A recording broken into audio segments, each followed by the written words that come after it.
चलले कवनी राजा काशी त पोता के जनवा कर। चलले कवनी राजा काशी त बेटा के जनवा कर।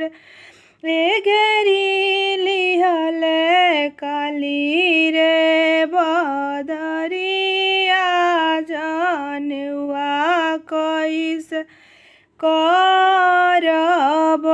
ए घेरी लिहले काली रे बदरिया जनवा कैसे करब। बदरा के देहब छतवा नरिया के दीपक। हे काचे बासे मड़वा छवाइब जनवा हम करब। बदरा के देहब छतवा नरिया के दीपक।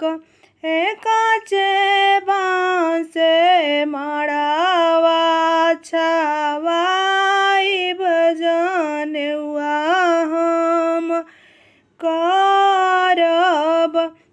हे सुंदर बेदिया बनाइब जनवा हम करब। हे सुंदर बेदिया बनाइब जनवा हम करब। चलले कवनी राजा काशी त बेटा के जनवा कर।